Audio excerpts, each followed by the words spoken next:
देव प्रबोधिनी एकादशी, जिसे प्रबोधिनी एकादशी, देवउठनी एकादशी या हरि प्रबोधिनी एकादशी भी कहा जाता है, कार्तिक शुक्ल पक्ष की एकादशी तिथि को मनाई जाती है। ये बहुत ही पवित्र दिन माना जाता है क्योंकि इस दिन भगवान विष्णु 4 महीने की योग निद्रा से जागते हैं। इन 4 महीने को चतुर्मास कहा जाता है। इस दिन से ही सभी शुभ कार्य जैसे विवाह, गृह प्रवेश आदि शुरू किए जाते हैं। भगवान विष्णु की योग निद्रा। एक समय की बात है, भगवान विष्णु सृष्टि की रक्षा के लिए सदा जागृत रहते थे। वो देवताओं, असुरों और सभी जीवों के पालन में लगे रहते थे। एक बार जब उन्होंने देखा कि जीव अपने कर्मों से थक चुके हैं और संसार में अधर्म बढ़ रहा है, तो उन्होंने 4 महीने तक योग निद्रा में विश्राम करने का निश्चय किया। उन्होंने आषाढ़ शुक्ल एकादशी, जिसे देवशयनी एकादशी कहा जाता है, इस दिन क्षीर सागर में शेषनाग की शैया पर शयन किया और ये संकल्प लिया कि वो 4 महीने बाद कार्तिक शुक्ल एकादशी के दिन जागेंगे। व्रत कथा।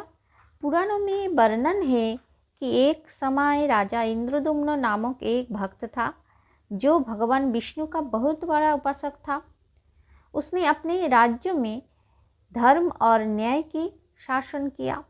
एक बार उसने भगवान विष्णु की मूर्ति की स्थापना कर उसकी पूजा प्रारंभ की, परंतु एक दिन पूजा के दौरान उससे कोई त्रुटि हो गई, जिससे एक ऋषि क्रोधित होकर उसे शाप दे बैठी कि राजा पापी होकर दुर्दशा में जीवन व्यतीत करेगा। राजा अत्यंत दुखी हुआ और उसने घोर तपस्या करने का निश्चय किया। वो कई तीर्थों में गया, अनेक व्रत किए, परंतु उसका मन संतोष नहीं पाया। अंत में वो महर्षि नारद के पास गया और उनसे अपने दुख का कारण और समाधान पूछा। महर्षि ने कहा, हे राजन, कार्तिक मास के शुक्ल पक्ष की एकादशी का व्रत करो, जो देव प्रबोधिनी एकादशी कहलाती है।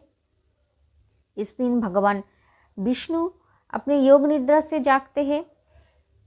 इस व्रत को करने से सभी पाप नष्ट हो जाते हैं और भगवान विष्णु की कृपा प्राप्त होती है। राजा ने महर्षि के बताए अनुसार इस व्रत का पालन किया। उसने रात्रि जागरण किया, भगवान विष्णु के नाम का कीर्तन किया और प्रातः स्नान करके भगवान की पूजा की। परिणाम स्वरूप उसके सारे पाप नष्ट हो गए। वो पुनः अपने राज्य में लौट आया और जीवन भर विष्णु भक्ति में लीन रहा। तब से ही ये व्रत हर वर्ष अत्यंत श्रद्धा से मनाया जाने लगा। इस व्रत की महत्व। इस दिन उपवास और भक्ति करने से असीम पुण्य प्राप्त होता है। व्यक्ति के सभी पाप नष्ट होकर मोक्ष की प्राप्ति होती है। घर में शांति, समृद्धि और सुख का वास होता है। ये दिन सभी शुभ कार्यों की शुरुआत के लिए सर्वोत्तम माना जाता है।